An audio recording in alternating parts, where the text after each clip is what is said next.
ትዝታ የስራዋን አገኘች።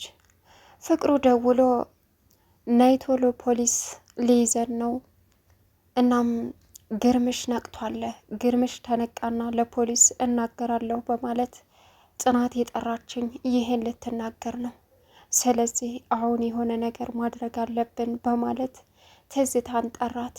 ትዝታ የዋሂት ብዙ ሰው የፈጀችበትን ብዙ ሰው ያሰቃየችበትን ንብረት እና ዋና ቁም ነገር የያዘውን ዶክሜንት ለባቢ ጥላው ሄደች።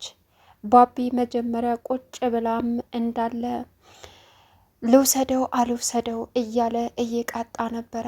ወረቀቱን አስቀምጣ ፍቅሩ ሲደውልላት ነበረ ሁሉንም ነገር የረሳችው። እናም ክብሩ ደግሞ ይሄን ወረቀት ባገኘው ለባለቤቱ ለጽናት ነው እምሰጠው፣ ይሄ ቤት ለትዝታ የሚገባ አይደለም እያለ ነበረ። ከዛም እውነት ፖሊስ ሊይዘኝ ነው ግርምሽ ከነቃበት ወይም ደግሞ በማያስታውስበት አሁን ካስታወሰ እድሜ ልኬን ወንጀሌ እስር ቤት እገባለሁ በማለት የፍራቷ ፍርሃት እየተንቀጠቀጠች ከዛ ቤት ወጥታ ሄደች። እናም ባቢና አባቱ በጣም ተገረሙ። እንደዛ ስታስፈራራቸው የነበረ ፈርሙ አትፈርሙ እያለች ስታሰቃያቸው የነበረውን ወረቀት ጥላ በመሄዷ ገረማቸው፣ ግርም አላቸው። ምን ተፈጥሮ ነው? ምንድን ነው ይሄን ያክል ይሄንን ወረቀት አስትቶ አሩጦ የወሰዳት የሚለው ጥያቄ ሆነባቸው አባትና ልጅ። ነገር ግን ፍቅሩ ደግሞ አውሬ ነብር ሆኖ ነው የጠበቃት። እህቱን ገላበታለች። ለእህቱ ብሎ ብዙ ዋጋ ከፍሏል። የእህቱን ልጅ ጽናትን ከትዝታ ጋር ሆኖ ፍቅር ባልና ሚስት ሆኖ አባቷን እንደጎዳባት በጣም ልቧ ተሰብሯል። ያን ሁሉ የሚያደርገው ግን ጽናትን ለመጉዳት ብሎ ሳይሆን እህቱን ለመታደግ ብሎ ነበረ። እናም የእህቱ ልጅ ጽናት እሱ ላይ ጥላቻ እንዳድርባት ያደረገው ሁሉ ለትዝታ ብሎ ሳይሆን ለእህቱ ብሎ ነበረ። አሁን ትዝታ አረመኔዋ እህቱን ነጠቀችው። ሰላም ውድና የተከበራችሁ የቻናል ቤተሰቦች እንዴት ናችሁ? ልይ ሰላማችሁ ይብዛልኝ። ለዚህ ቻናል አዲስ ሲሆናችሁ ሰብስክራይብ እያደረጋችሁ ቪዲዮውን እስከ መጨረሻው ተከታተሉ። ዛሬ እንግዲህ በአዲስ ነገር መተናል ማለት ነው። እሱም እንግዲህ ትዝታ እየሮጠች እንግዲህ ሄዳለች ማለት ነው። ጥሩ ነገር ወይም ደግሞ ከፍቅሩ ጋር ጥሩ ሀሳብ ተቀያይረው ግርምሽ ወደ ፖሊስ የማይሄድበትን አማራጭ ለመወሰን ብላ እየሮጠች ሄደች። እውነታው ግን ያ አይደለም። ብልጡን ብልጥ ይበልጠዋል የሚባለው ነገር አሁን ነው። አሁን ፍቅሩ የሚለማመጥላት ወይም ደግሞ የሚፈልገውን ዶክሜንት ለማግኘት ብዙ ዋጋ የሚከፍለው እንደፈለገች ስታሽከረክረው እሺ እያለ ወደዚህ ስትለው ወደዛ እያለ የሚሄደው አይደለም። ምክንያቱም ውድ የሆነችውን እህቱን ድጋሜ በሞት አሳጥተዋለች እና ፍቅሩ አሁን ትዝታን ለመበቀል ቆርጦ ተነስቶ ትዝታን እጠራት። እህቱን ሬሳ እዛ ፊት ለፊቱ አጋድሞ ትዝታንም እዛው ጨምሮ ነፍሷን አጠፋው። በጣም ይከብዳል። በእርግጥ ትዝታ የስራዋን ያገኘችው፣ ግን ደግሞ በጣም የሚያሳዝነው ነገር ብዙ የሆነችውን ልጇን አቅፋ ልጄ ይሄ ታሪክ ነበረ የደረሰብኝ፣ እኔ ሞቼ ሳይሆን ከሞት ድኜ ነው ብላ ለልጇ ሳታስረዳ የጽናት እናት መሞቷ በጣም የሚያሳዝን ነገር ነው። ትዝታ አይደለም መገደል ሌላም ነገር ብትደረግ የቁም ስቃይ እየተሰቃየች ብትኖር ነበር የሁሉም ሰው ፍላጎቱ። እኔ ለራሴ አንድን ሰው ሞት እኮ እረፍት ነው። መጥፎ ሰዎችን ከማስወገድ ይልቅ የቁም ስቃይ ማሳየትን የሚያክል ነገር የለም። እያንዳንዱ ነገር ያን ጊዜ በዛ በሰው ላይ ያደረሱትን ችግር እንዳቁና እንዲረዱ ያደርጋል ማለት ነው። ግን ፍቅሩ ስሜቱን መቆጣጠር ስላልቻለ የቱንም ሬሳ እዛ አጋድሞ የትዝታንም ደገመውና አጋደመው። የተፈጠረው ነገር በጣም በኋላ ላይ ግራ አጋባል ለሁሉም።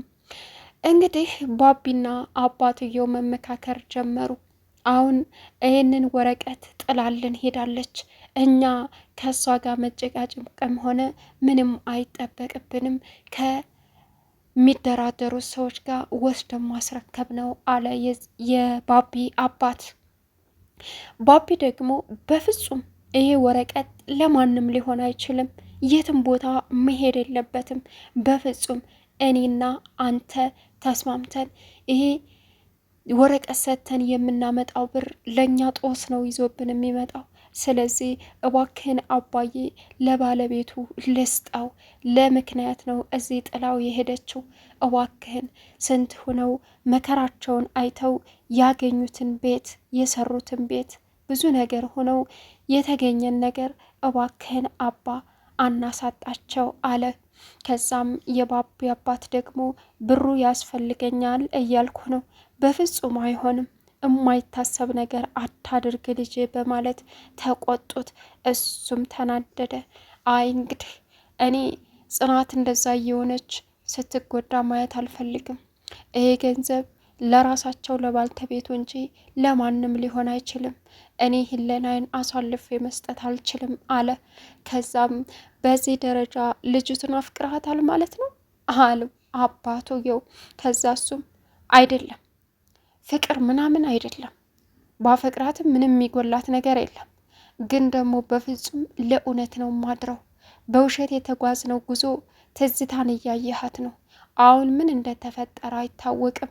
ይኸው ወረቀቱን ስንት ሰው ያሰቃየችበትን ግርማንም ህመምተኛ ሆኖ ምስቁልቁል ብሎ እንዲቀመጥ ሰነካክላ ያደረገችው እሷ ናት። ለዚህ ብላ ግን አሁን ምን እንደገጠማት አይታወቅም።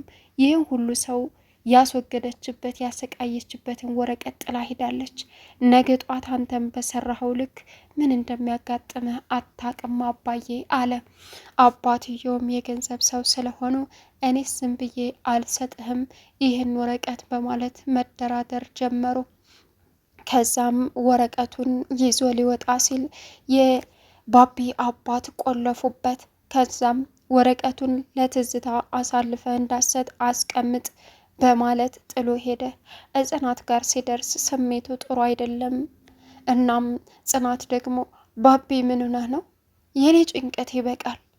ፍቅሩ ምን አስቦ እንደሆነ ገንዘብ የሚረዳኝ አላውቅም።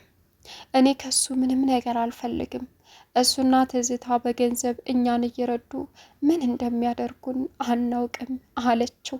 ከዛም እዋክሽን ተረጋጊ ጽንዬ፣ ብዙ ችግር ሊመጣ ይችላል።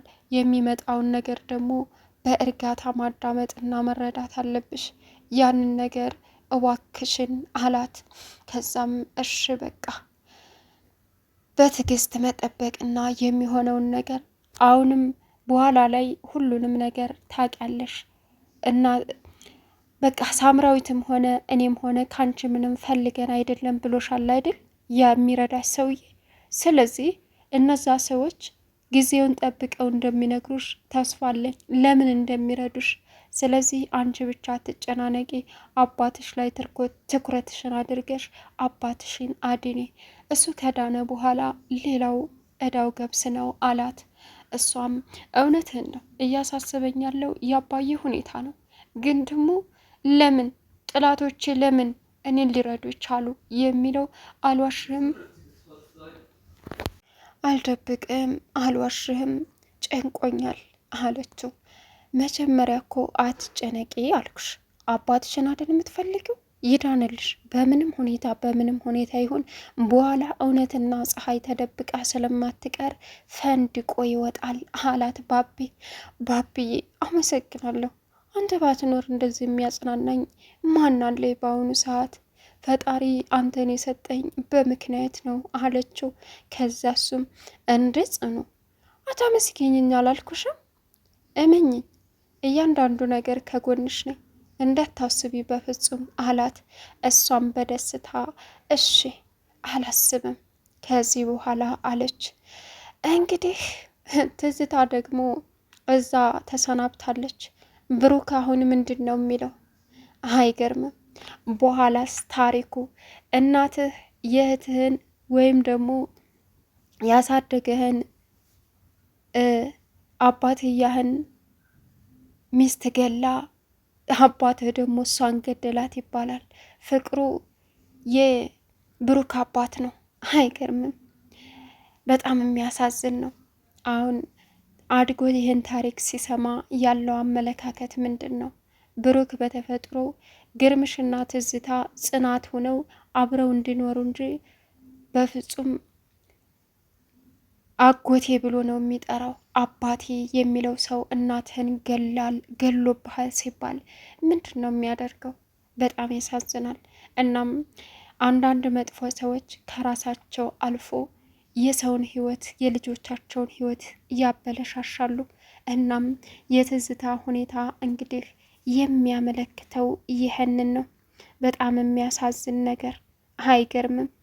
እናም ትዝታ ያደረገችው ነገር ዋጋዋን ቢያስከፍላትም ግን ደግሞ ብዙ ሰዎችን ጎርታለች። አሁን ፍቅሩ የልጁን እናት ገሏል። ልጁ ደግሞ ምን ተብሎ ነው የሚረዳው? በዛ ላይ በጣም የሚያሳዝን ነገር ብሩክ ደግሞ እንደ ህፃን ልጅ አይደለም፣ በምንም ሁኔታ የሚሞኝና የሚታለል ልጅ አይደለም። እናም እናት የት ሄደች ቢል የት ሄደች ሊባል ነው። በጣም በሚገርም ሁኔታ ጽናት ደግሞ የእናቷን መሞት ስትሰማ እናቷ እንዳልሞተችና አሁን ደግሞ ድጋሜ ትዝታ እንደገደለቻት ከዛም በፊት ትዝታ ገላት ተነስታ ቀብር ስነ ስርዓቷ ላይ ሁል ጊዜም እየሄደች ጽናት ታከብራለች። ግን ደግሞ አሁን በህይወት ኑራ አካለ ጎደሎ አድርጋት ትዝታ አሁን ድጋሜ ጨረሰቻት ስትባል ምንድን ነው የሚሰማው?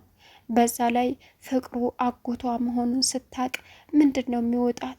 አእምሮዋ ይረበሻል። ቻናሉን ሰብስክራይብ እያደረጋችሁ